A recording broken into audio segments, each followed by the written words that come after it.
ॐ सहना भवतु सहनौ भुनक्तु सह वीर्यङ्करवावहै तेजस्विनावधीतमस्तु मा विद्विषावहै।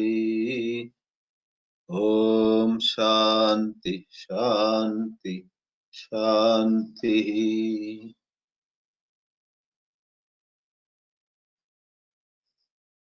Namaste everybody.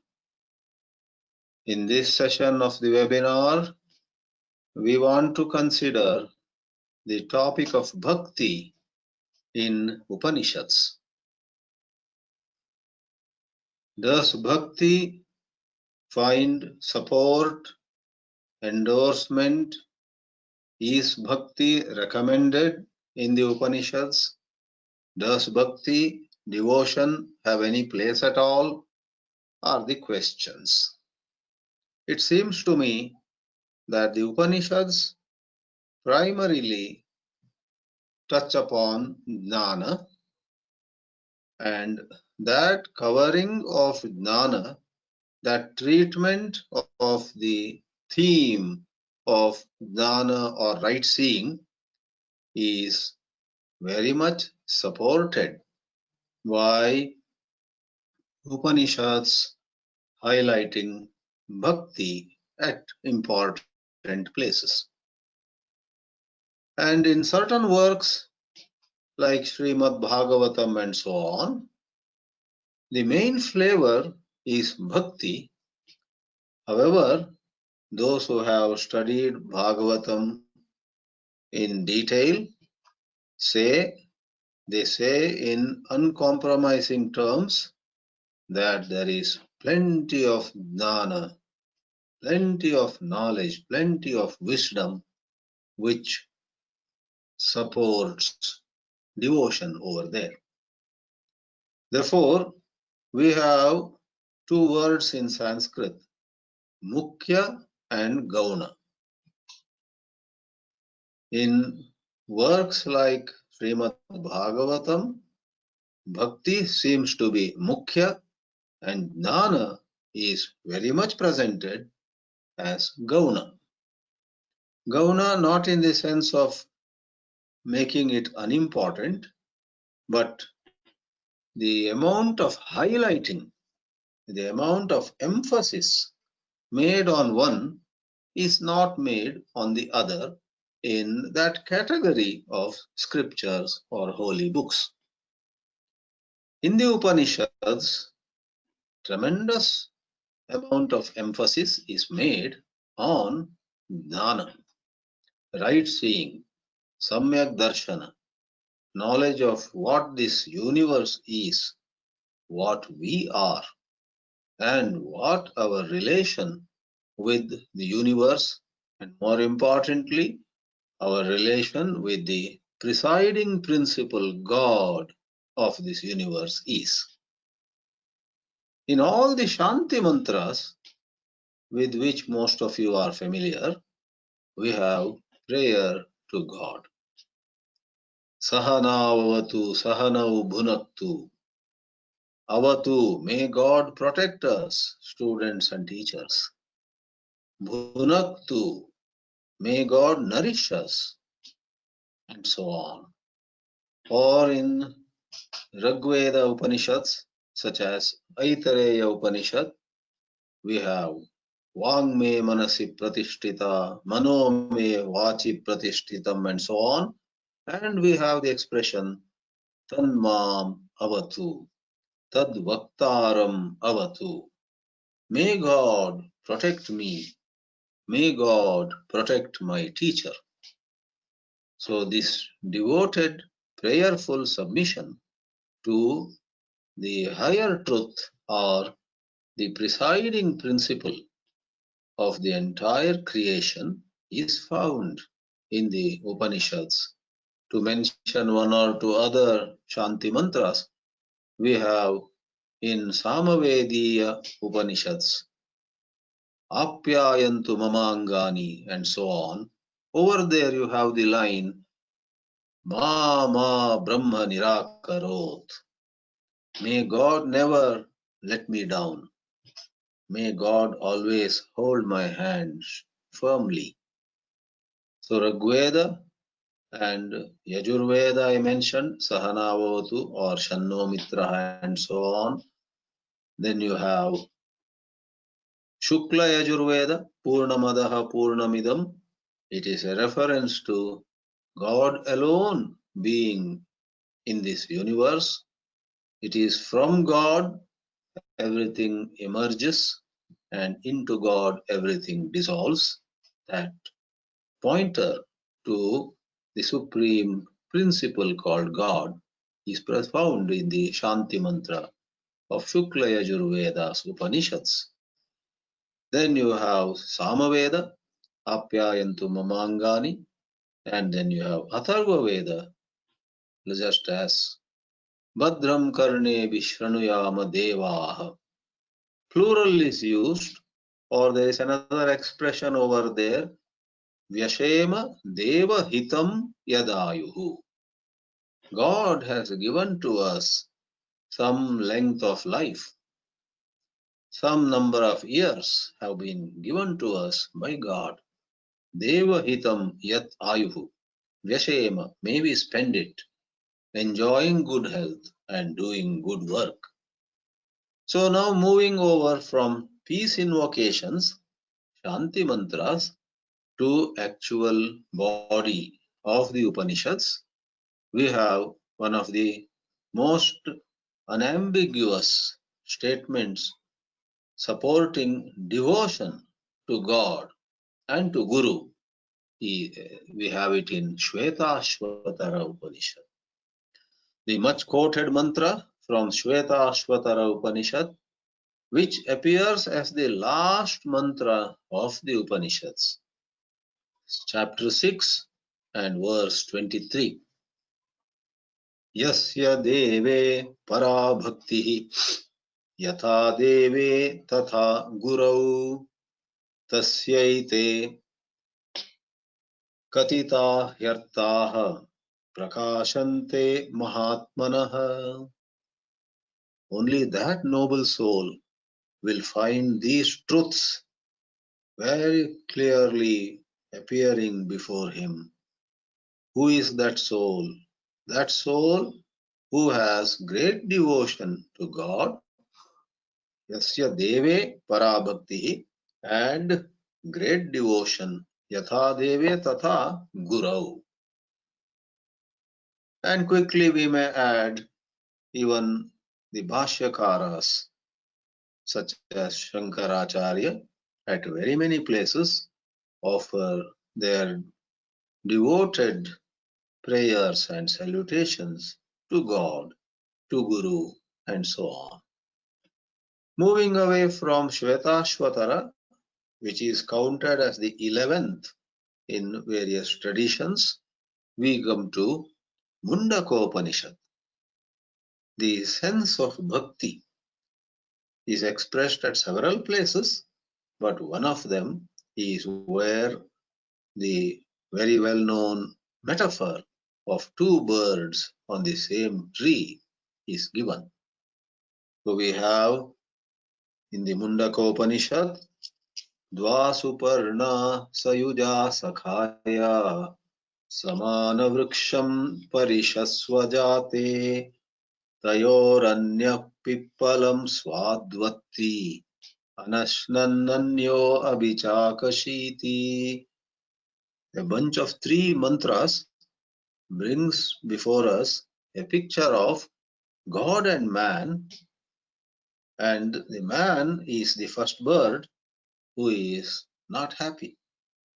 No matter what he has got, no matter how powerful he is in a relative sense, he is deep inside discontent, unhappy. The three mantras present the picture of the unhappy Jiva as the first bird and the ever happy, serene Ishvara, God, the second bird. Samane vrikshe purusho nimagno anishaya shochati muhyamanah Jushtam yada pashyati anyam isham. Jiva, thanks to some satsanga, thanks to some exposure, thanks to some competent guidance, sees or has glimpses of the supreme power called God, that is referred to in the second mantra of the third Mundaka, first chapter or first Khanda. Anyam Isham Asya Mahimanam, and he is really taken off the ground with an appreciation of Mahima, the glory of God. So, appreciating the glory of God, appreciating how powerful, how mighty, how compassionate, how ever ready to help God is, this jiva slowly becomes free of his sorrow. Yada pasyaha pashyate rukma varnam kartaram isham purusham brahma yonim. God is described as the karta, the creator, the ruler, Isha, and the supreme principle, Purusha, Brahma yonim, the source of this entire manifest universe. And that is how the jiva attains his own liberation, his own total well-being by devotion to God. So we have at places reference to Isha, Ishvara, and so on. Move on to Kathopanishad. Once more, here too, there are many mantras which make a reference to God, but I have picked up a much talked about mantra where it is said not by giving discourses, not by a lot of scriptural knowledge packed in the head, not by many other attractive possessions. Nayamatma pravachanena labhyaha na medhaya na bahuna shrutena, and so on. The question arises, then through what? By what? What is the means then to attain the purest wisdom? In answer to that, it is said, Yam eva esha vranute tena labhyaha. That is the punchline. Yam eva esha vranute tena labhyaha.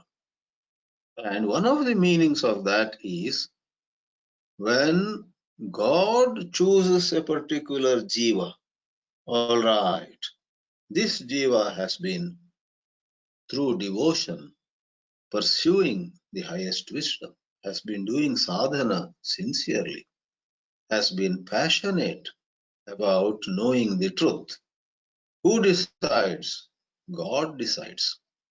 Yam eva esha vranute. Esha over there, according to one major interpretation, is Ishvara.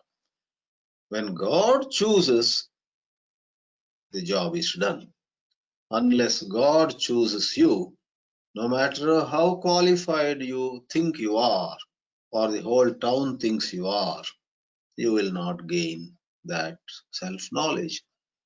Yame vaisha vranute tena labhyaha tasyaisha atma vivranute tanum svam. It is said. Thus, the idea of receiving divine grace. We may be waiting, but whenever that grace descends on us, that is when we will be free from all delusion, all moha. This is what Lord Yama says to Nachiketa. Yame vaisha vranute tena labhya. In traditional study, the first Upanishad that is studied is Ishavasya Upanishad. Therefore, we often have the expression Isha Adi Dashopanishadaha. And I would like to quote two mantras where God is mentioned, and of course it is implied implied in an unambiguous manner that our well-being lies in submission to God. The very first mantra is the most talked about mantra, Isha Vasyamidagam Sarvam. Yat kincha jagatyan jagat tena tyaktena bhunjitha magrada kasya svidhanam. Think of this entire universe consisting of things that are moving, things that are not moving, Jangama and Sthavara, Achara and Chara. Think of this entire universe as pervaded by God. God pervades every bit of this universe, and therefore anything and everything belongs to God. Once that understanding dawns upon you, you will, of course, naturally, spontaneously let go of your idea of this is mine. I have more than what he has. I am more talented than she, and so on. All these others and I, that division goes away. God alone is the owner of everything. We are, as Mahatma Gandhi appreciated it while understanding this mantra, we are at best trustees. Certain talent, certain wealth, certain power, some specific role has been entrusted to us. Any moment, God can take it back. It is entrusted to us. We are trustees, not the owners. In the same Ishavasya Upanishad, in the 8th mantra, there is description of that supreme God. Saparyaga chukramakayam avranam asnaviragam chuddham apapaviddham and so on. And especially in the 4th line, the last part, it is said, Yatha tatyataha arthan vyadadhat shashvatibhyaha samabhyaha. The interpretation of it finally boils down to he being the karmadhyaksha. Karma and karma phala are to be first acknowledged, and then who is it who oversees the operation of this karma siddhanta? This is not karma yoga, it is the karma siddhanta saying every action has a corresponding result, and if one does good actions, one gets merit, then eventually one has more and more happiness, sukha. If one does bad actions, then papa, sin, eventually there is more sorrow, more agitation. Yatha tatha, yatha karma, tatha phalam. This yatha tatha becomes yatha tatyataha. Yatha tatyatorthan vyadadat chashvatibhyas samabhyah is the line which talks about God being the supreme power that ensures this karma, the theory of karma, operates properly. Without him, karma by itself is incomplete. Karma by itself is just like a certain software, and we should never forget the intelligence that wrote the software. And any moment the intelligence decides to change the operating system, it may do so. So God is like the intelligence. God is the intelligence who has set in motion everything, including karma and karma phala. If God wants, he can make a mango tree give out orange fruits. If God wants, he can make the whole law of gravity change. Instead of two objects attracting each other, he can make everything repel each other. It is all in his hands. That's what we mean by he is the Karma Adhyaksha. He is above.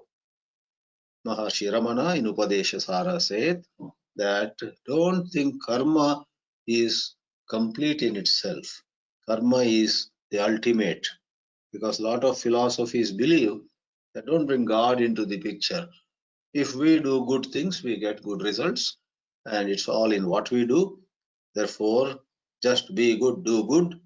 Don't bring God and all this Paramatma into the picture. They frown at these ideas.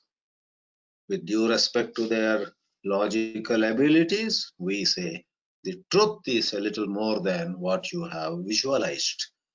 Karturajnaya prapyate phalam karma kim param karma tajjadam. There is a karta, and by his order, particular karmas get to you or to us particular results. That karta is superior to the mechanism of karma and karma phala by itself. So, in Ishavasya 8th mantra, Karmadhyaksha has been pointed out. Let's take a sample from Kenopanishad also. Over there, you have that wonderful, simple, nice story. Gods and demons, devas and asuras have a long battle and gods win, but it goes into their head. Gods think that we won by our might. All credit comes to us only. They forget God's grace which was with them. And then there is a story where they are taught a lesson.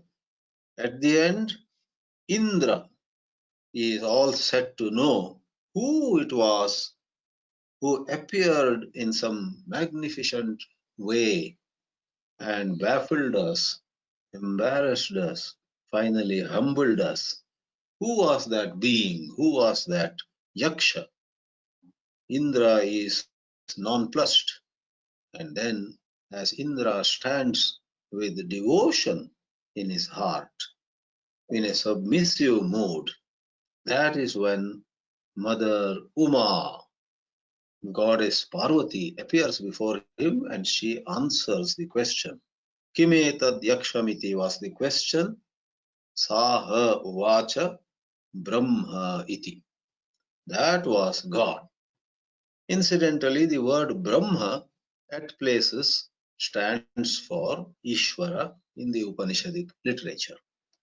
At other places, Brahma may stand for that one truth with no trace of duality. When we talk of Ishvara, the ruler, there is also the category of the ruled, the ruler and the ruled, whereas that non-dual Brahma has no division at all. The ultimate truth is Advaitam Brahma. One notch below, there is Ishvara, that is the first expression of that Brahma itself. And there are countless beings, jivas, being ruled by Ishvara. Kenopanishad, using the word Brahma, refers to Ishvara, and Indra's devotion is the example that you and I have to follow. In success and in failure, we must acknowledge God's will, and that will do good to us. Our ego then can melt away. Take a look at Taittiriya Upanishad, which again has three Vallis: Shiksha Valli, Brahmananda Valli, Bhragu Valli. To give a quick sample, in the Brahmananda Valli, it is said God creates this entire universe and then enters into the universe. It is a mantra pankti, a line of the mantra, which is much discussed, much debated over, and going by the tradition where some of us have been guided, have been led, we quote Adi Shankara. Adi Shankara gives a pretty long commentary on that particular line. Tat srishtva tadevanupravishat. Tat srishtva, Vishwam srishtva. Having created this vast universe, that supreme intelligence called God, called Brahma, tat eva anupravishat, entered into it.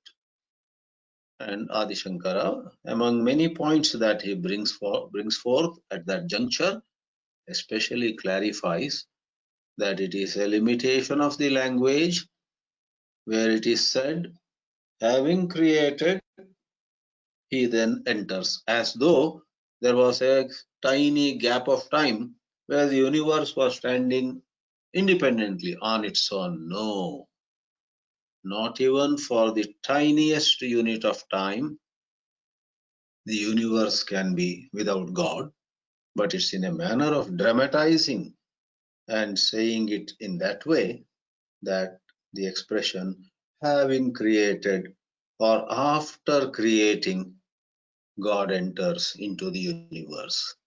There is no time when there is no God in the universe. Universe just cannot be without God.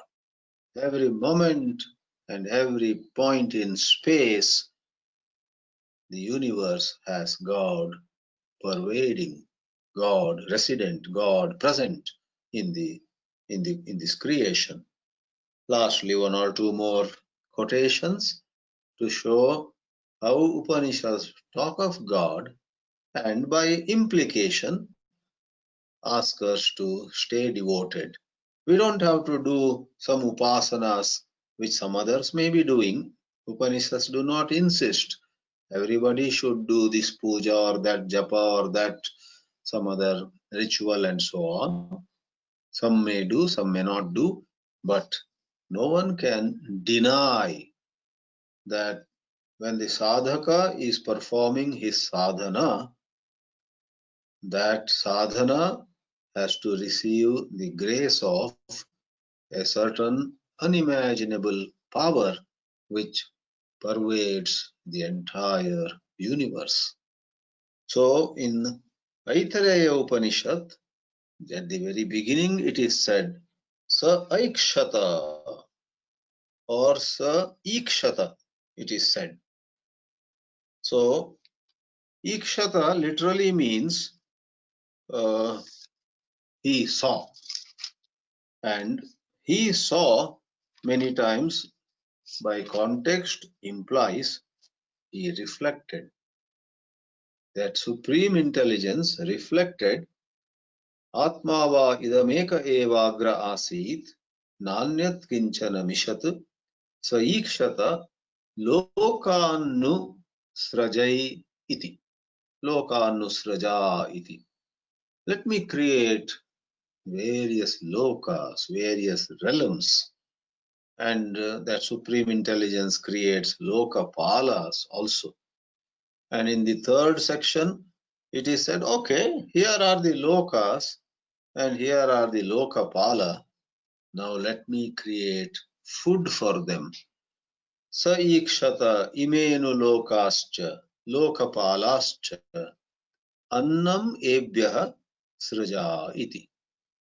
So once more in the Aitareya Upanishad, where the great Mahavakya Prajnanam Brahma appears, the Upanishad which is from Rigveda, we have the concept of Ishvara being the creator.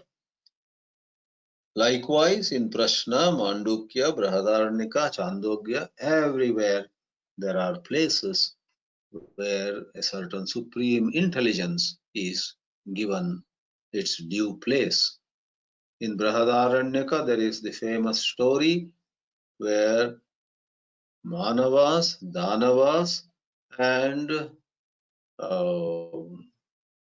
Devas, human beings, demons, and gods. The three categories go to God, described there as Prajapati. And without going into the details, let us say here, Prajapati says to them, the. one syllable, and that one syllable means dana. Share your wealth to human beings. That one syllable, the, stands for daya. Be compassionate. It means that to asuras or demons, and dama, self-control, is the meaning that the syllable the has with regard to the devas. That fascinating story, which even deeply touched Nobel Prize winner T.S. Eliot, as God coming out and instructing devas, asuras, and manavas. In the Chandogya, again using the word Prajapati, we have king of devas, Indra, and the king of asuras, Virochana, approaching Prajapati for the highest wisdom. And there's a wonderful dialogue whereby Indra alone has all the patience and perseverance to remain receptive, not to jump to conclusion, but stay with the process of inquiry. And that is how Indra gains the highest wisdom. In this way, friends, I just attempted showing a number of cases, examples in the major Upanishads where God and devotion to God have been mentioned in no uncertain terms. With this, let me pause and, as always, welcome some questions or comments. Om Namah Shivaya.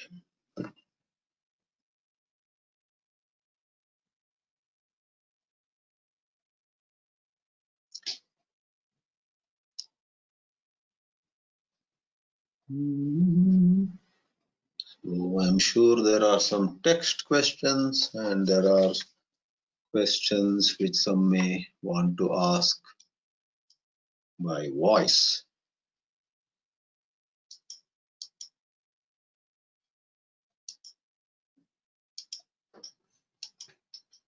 Let's begin with Mahesh Rao. And yes, Mahesh Rao has this to say. Swamiji, I have a confession to make and guidance to seek. Since the last 11 years of Shravana and Manana, while I am able to strongly understand at an intellectual level the all-pervasiveness of Brahman and his immense power, and believe strongly in Bhagavan Ramana's Who Am I self-inquiry, I have been unable to develop bhakti to the level of surrender, and I'm still operating only on the plane of rituals, which too I am seeing myself do mechanically, including the prescribed sadhana as guided by my Guruji. Is jnana coming in the way of bhakti, with the ego not being able to develop love and surrender for the Supreme? Understanding at an intellectual level, but not move to experiential level to truly transcend. How does one cross this final chasm? How does one cross this final chasm? Yeah. First of all, lot of us are in the same boat as you are. In fact, a lot of people who really have much love are seen to be not much into jnana. And a lot of us who are much into jnana are not so much into bhakti. There is generally a little bit of division of two camps.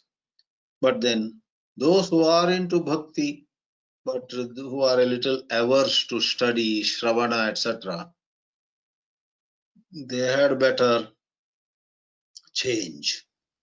Otherwise, they will remain limited. And likewise, we who are into a lot of study, discussion, teaching, learning, etc., have to change to bring devotion in ourselves. And what can cross this chasm is more study, especially with with an eye on our own operation, our own way of studying. When we study and when something is said, do we just put it only in the head or take it into the heart?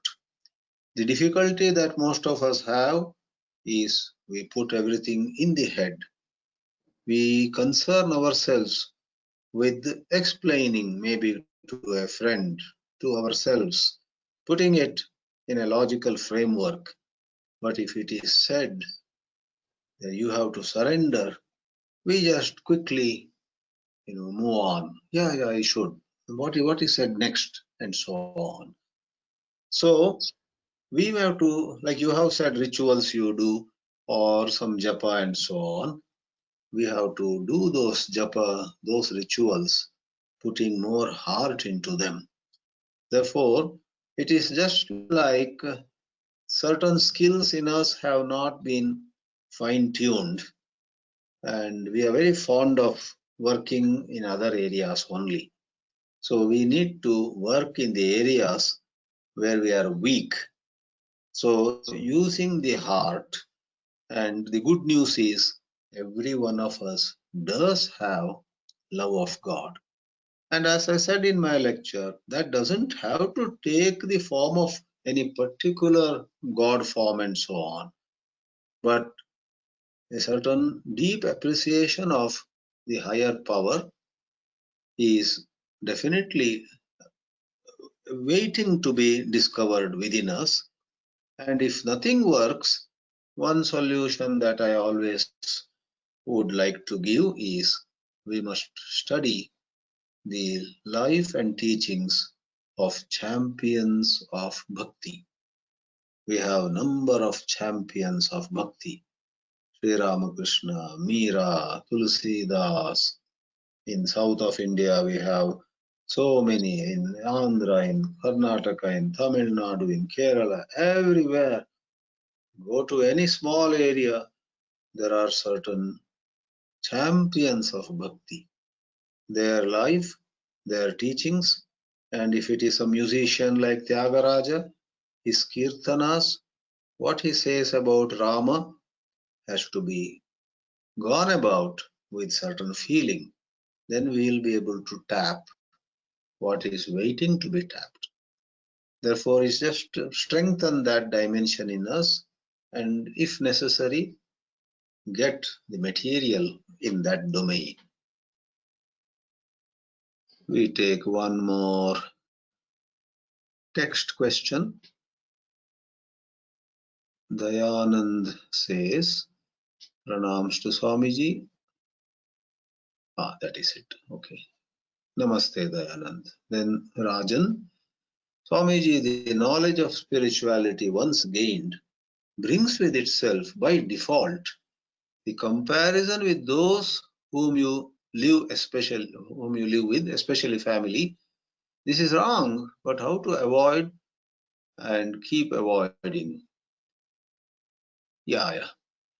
Oh, good question. And yeah, this is what life is. So easy to say don't compare, but everywhere, whether it's in the world, secular world, or in religious domain, we tend to compare. This to compare is a certain long-standing habit. So once more, I would say both this Jnana sadhana and Bhakti sadhana, when we put our heart into them, there are plenty of inputs there which will work on this bad habit of ours and weaken them. If we just put it into the head as information, we don't change. We put into the head, but then part of it has to sink into the heart. Even as we are about to judge somebody, label somebody, or be jealous of somebody, or look down at somebody, the teachings that we get in the spiritual studies actually warn us, don't do it. And if that inner voice is strong enough, we actually will not do it. Therefore, put your heart also into the sadhana. Don't make it mere gathering of information. then everything will improve. Sri Ram has the question. We have the alliterating Kannada phrase, Sankata Bandaga Venkataramana. Will only some uncontrollable events drive us towards belief and surrender? Generally, it is so. When going is good, generally we are not likely to remember God so much. When some terrible things happen, when we fail, when our hopes are shattered, when we find that what we had presumed about ourselves, we are invincible, and then we find not really, that is when संकट आने पर वेंकट रमन की याद आती है. So we remember God in adversity. Artha bhaktas. So this arti is how most of us begin with. Even Siddhartha, Prince Siddhartha, had to see the sick man, the dying or the dead man, and the old man, and so on. That shook him. Oh my God, will I also get sick one day? Will I also die? Will I also have to suffer from old age? So that unacceptable, possibilities made Siddhartha turn towards his search for truth. Has anybody raised his or her hand to ask a question? Doesn't seem to be. Meanwhile, Sundar Rajan says, Swamiji, thank you for focusing on this very relevant topic. In Bhakti Yoga of Bhagavad Gita, Sri Krishna says, Yasmat na udvijate lokaha, lokat na udvijate chayaha. But I'm not sure how we can put this into practice. Well, can you please give some guidance? Well, yeah. Once more, like the previous questions went, these things are not easy to practice. They are easy to advise. I once remember in Raleigh, North Carolina, two young daughters, college-going daughters, heard a lecture of mine where I said, wonderfully, we have been trained to speak. I said, what is great in being good to those who are good to us? If you are good to them who are bad to us, that is something. And they happen to be my hosts also, that family. So later on, I guess, next day at lunch or so, one of the daughters, these American boys and girls, they grow up in an atmosphere of being very straightforward, very open. So this girl, though growing up in a rather devoted family, was a nice combination. She straight asked me, Swamiji, if you don't mind, yesterday you said that we can be good to those who are bad to us. How is that possible? How can we do that? And so on.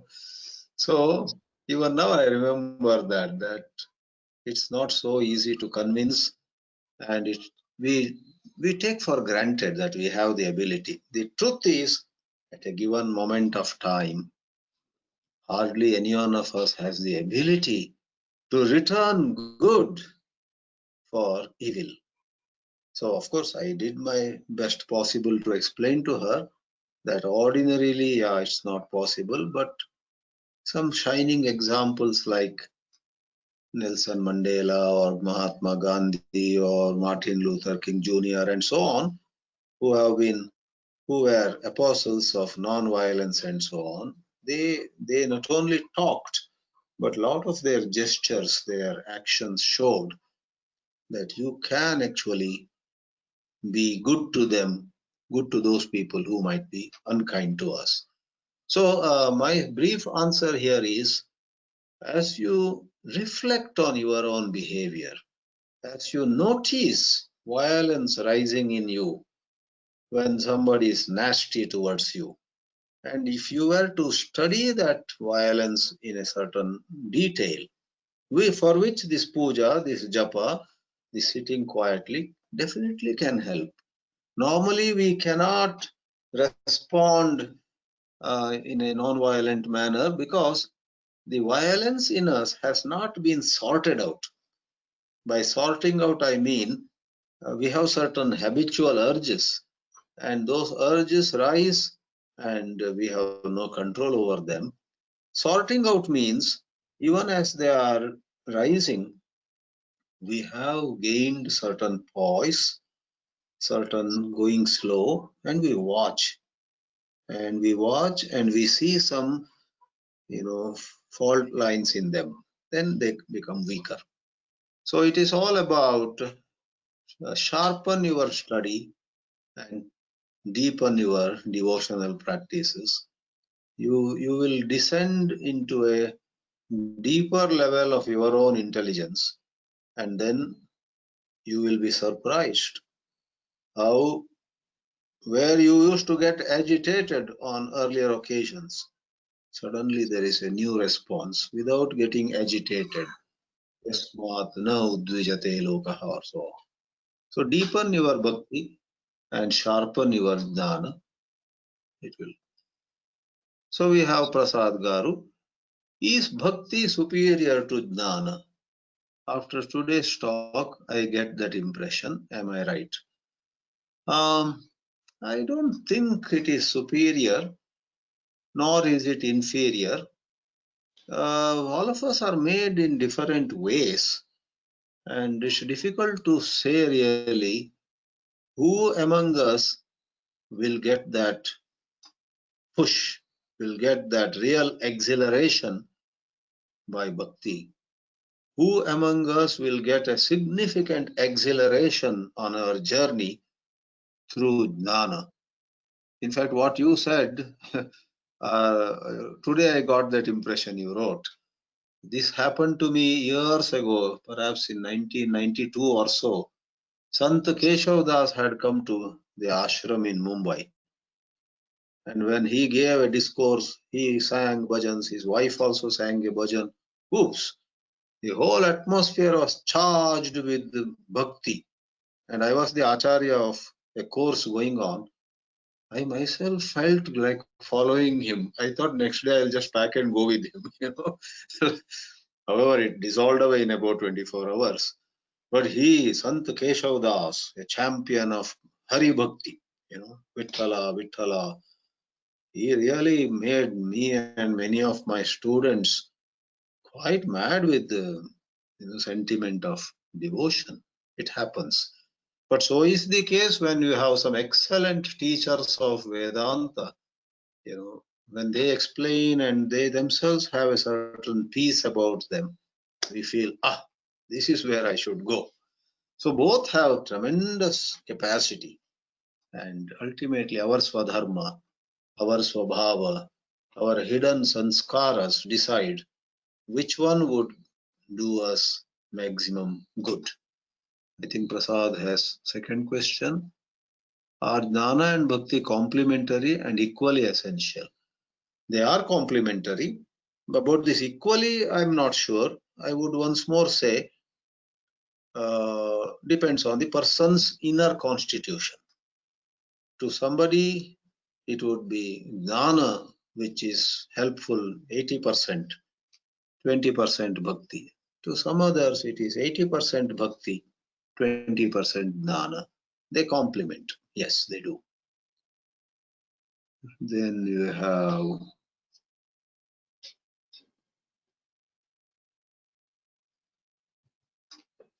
Andy wants to ask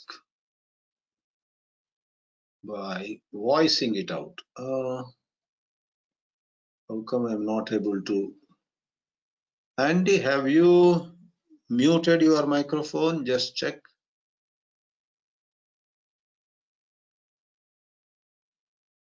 Your mic is not turning on.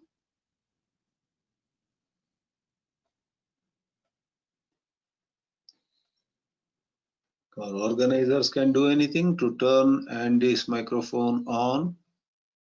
He has to do it. Swamiji, from our side, we have done. Uddhared Atman Atmanam. Andy, you have to lift yourself by yourself now.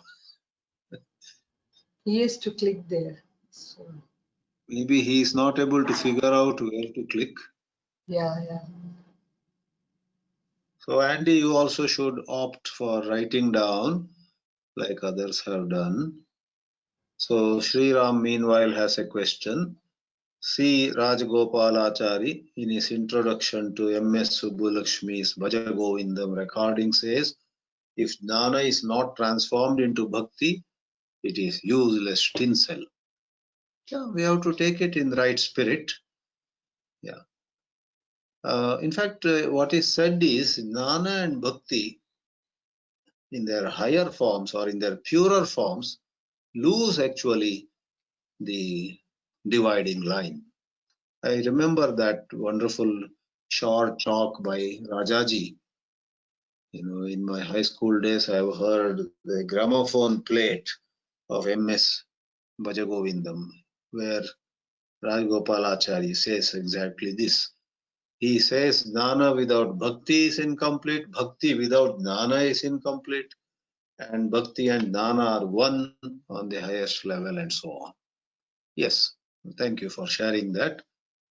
Parthasarathi has this question. My mic is muted too by organizers. Oh, organizers are accused of muting Yes. Parthasarathi's microphone. So Yes. can organizers try to It's now unmuted. unmute? Swamiji, Oh, it is is that so? Yes. Parthasarathi Okay. ji, Namaste, Yeah. Swamiji. Now it is unmuted. Right. Tell me. My question has to do with in terms of when we say divine grace, when there are beings that have attained a certain level of spiritual proficiency. Your view on the grace by these beings helping elevate ordinary beings who are not open to, who are not opening up despite the practice, despite various practices, or identifying what is the best practice for them. Absolutely. Yeah. True. So that is how the very first quotation I gave today or in this session was Shvetashvatara, which says, Yatha Deve Tatha Gurau. So some of these gurus are able to see through you and they are able to advise. And then, as you rightly put, the divine grace comes through them to you. Yeah. I think there was one more hand that was raised. Jyoti Verma. Correct. Please. Yes. It's unmuted. Hari Om, Swamiji. Hari. Does the knowledge path, does that gives rise to arrogance when we are in the path of knowledge, or knowing a lot of the thought of that I know a lot of the scriptural? Yeah, it does, but that's one of the milestones. And then life teaches some lessons to that person, and then that person comes around.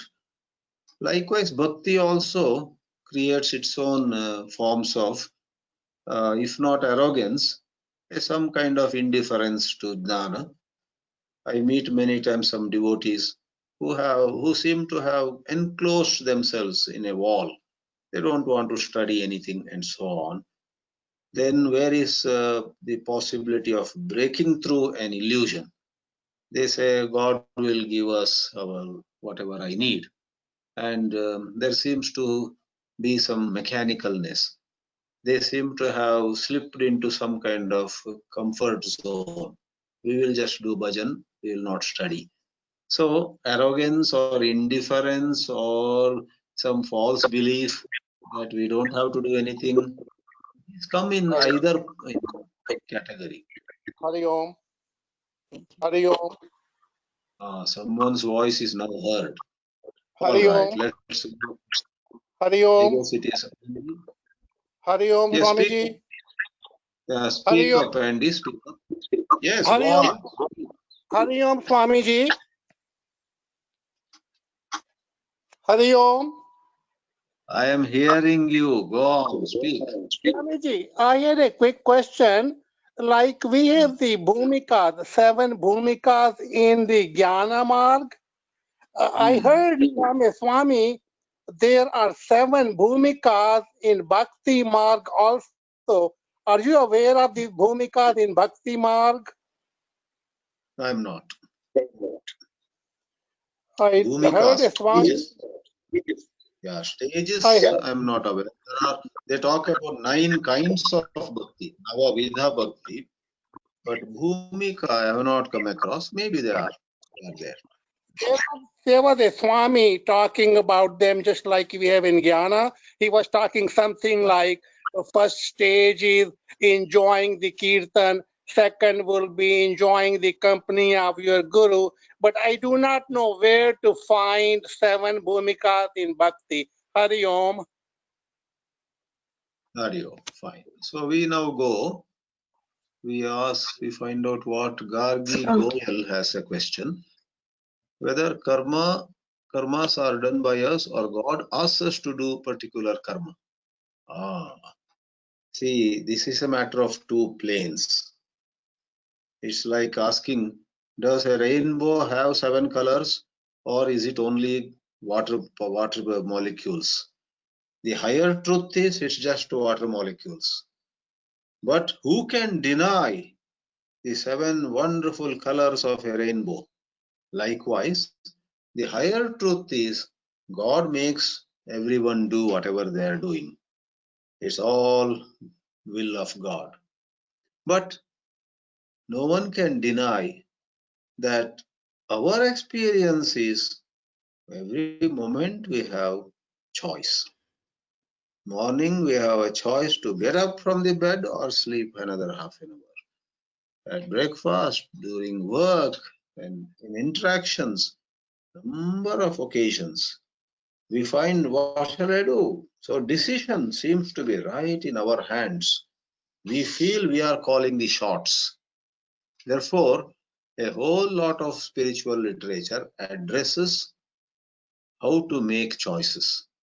But a higher plane says, really speaking, there is no choice. You were destined to do what you did. So my own personal advice is be true to how you perceive. You perceive choice, therefore make right choices. Get going. And there was also a question by Vijay Lakshmi. Does prayer reduce the sufferings caused by wrong actions? Yes, it reduces the suffering.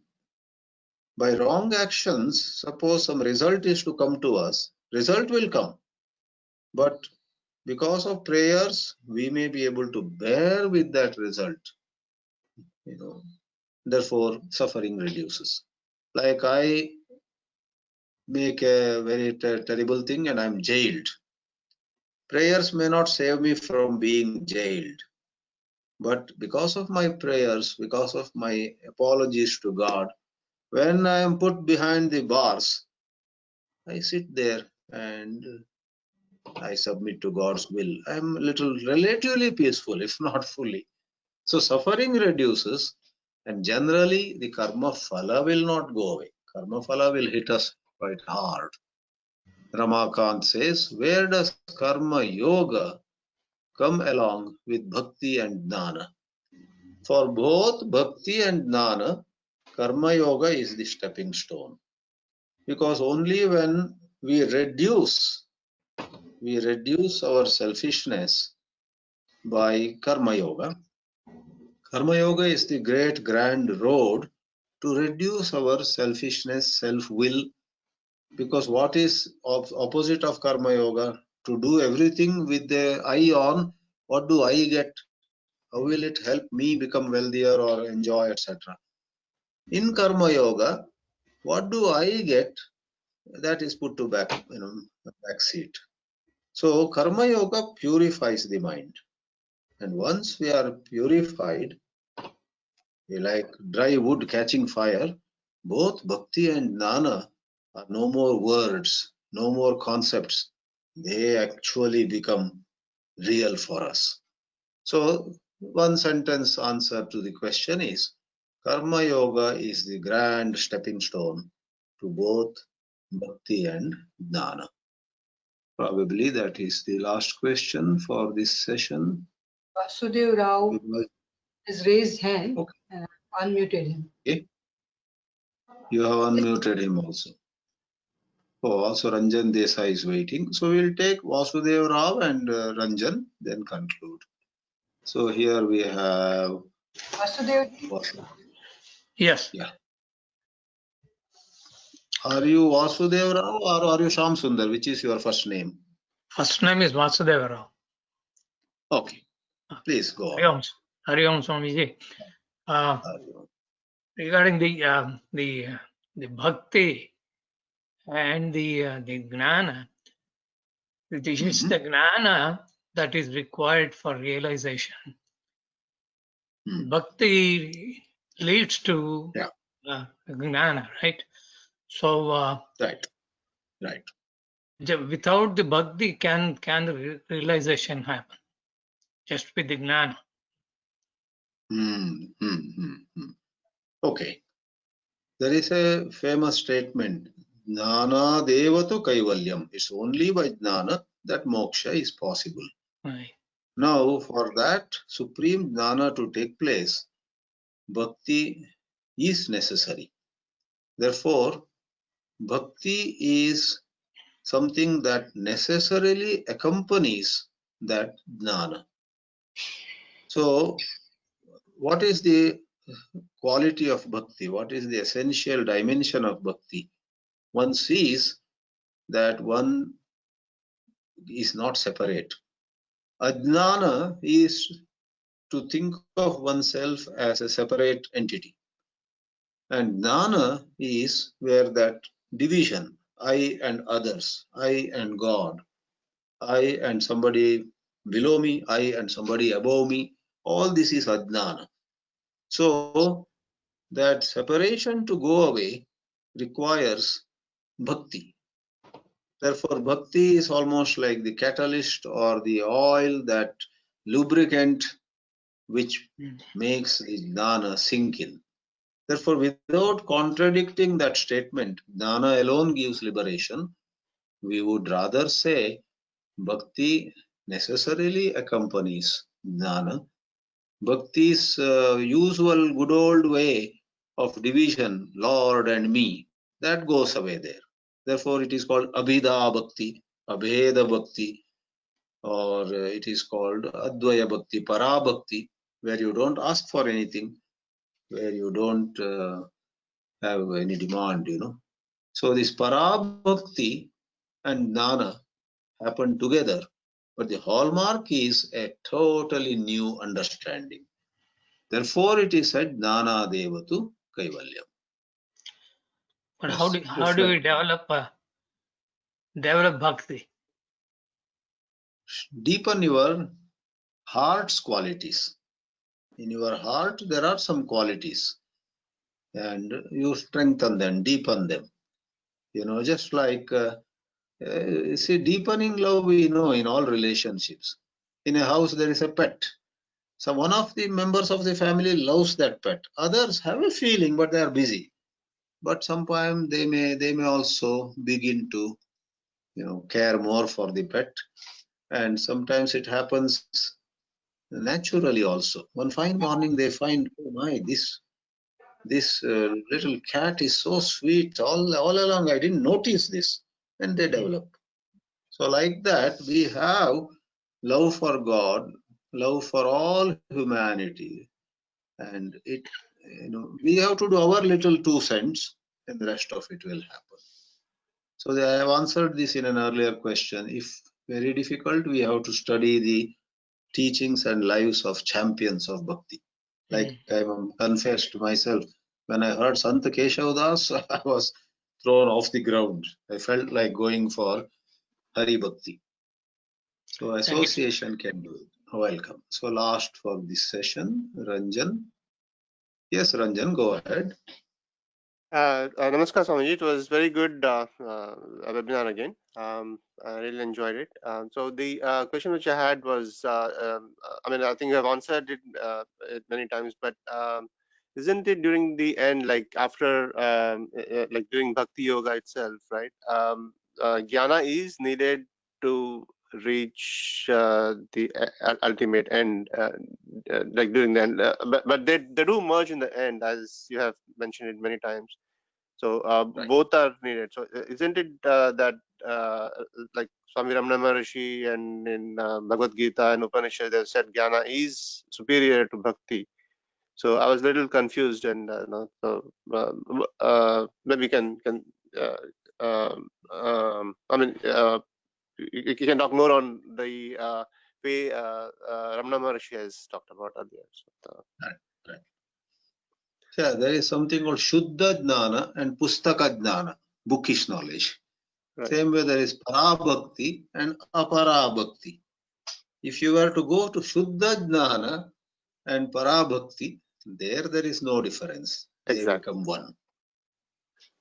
So all these high and low come into picture when there are other levels of Bhakti and Jnana.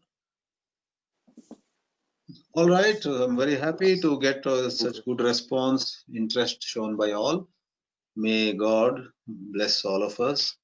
May He enhance our bhakti. We are little short of bhakti on many occasions. May He give us bhakti to Him. Om Namah Shivaya. Hari Om. Pranam Swami. Hari Om.